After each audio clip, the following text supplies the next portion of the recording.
Okay, I want to share with you some of the things that I've had come to me in different dreams and visions.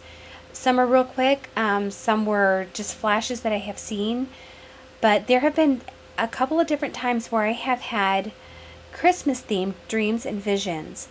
And I guess in the back of my head, I thought maybe he's going to come at Christmas like he did last time. But I don't know if you guys are aware, but there are different pastors and teachers and prophetic scholars that are saying that Jesus was actually born in the spring. If you think about it, he's the Passover lamb. The Passover lambs were born in the spring, not in the wintertime. And I'm not sure if that's true. That's something I've heard said. But the dreams that I had, there was one that I had where we had just finished up with our Christmas celebration, and I was sweeping up the floor in the mess, and this thought came to me, I'm not going to have to do this again. And then a few months later, this is well after Christmas at this point, and then I had a dream where, sorry about that, I had a dream where there were broken ornaments, and I was disappointed because I knew that I had to decorate for Christmas again, but I didn't know how I was going to do it when everything I had was broken. My lights were broken, the ornaments were broken, the garland was broken. Everything was broken. And I thought, I was worried about how I was going to make Christmas for my family when everything was broken. And the thought came to me that I wasn't going to have to worry about that anymore. So I don't know if that has anything to do with possibly the rapture actually happening in the spring. And then I had another dream where I was standing with my daughter here in town. We kind of live where it's sort of in town, and then there's farms and fields pretty much around on the outskirts. And there's a part of town right before you leave, there's a house on a hill, and there's a big field in front of it. And my daughter and I were standing at the top of this hill holding hands, and we were quiet, and we were sad, and we looked, and it looked completely desolate, like some kind of a nuclear bomb had gone off or something had happened where the field was completely barren. There was nothing growing. There was no green thing anywhere, no green trees, no green shrubs, no flowers, no grass. Everything was the same color. And everything was just like it was, but it was empty. There were no lights on. There were no people.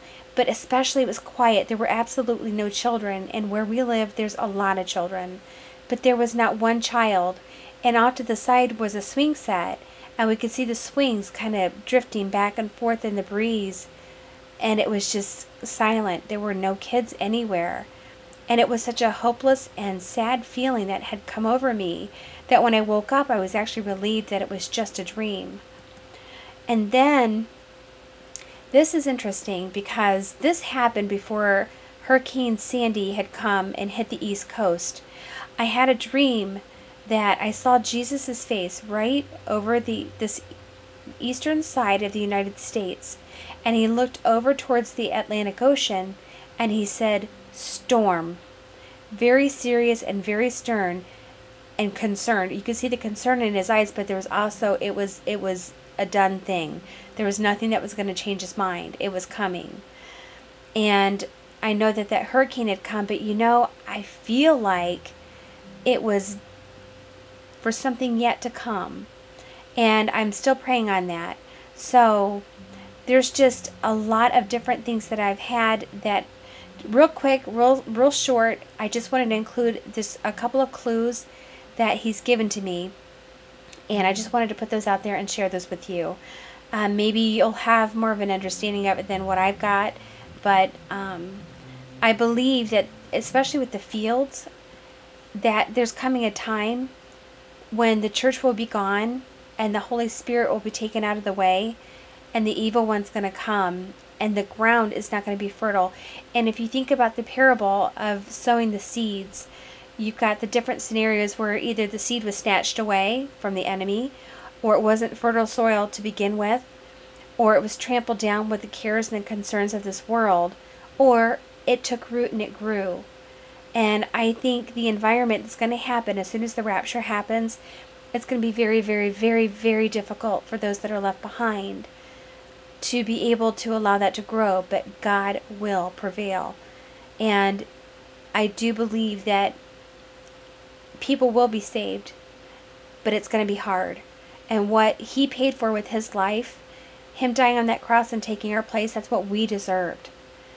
But after the rapture happens and people realize what happened and people seek out the Lord and get saved, because it's not going to be too late, you can still be saved, but it's going to be hard. You're going to have to pay, and it's going to be difficult, and you may have to pay with your very life. And so that's just something to think about as far as that goes. So anyway, I just wanted to put these out there, and thank you so much for listening, and God bless.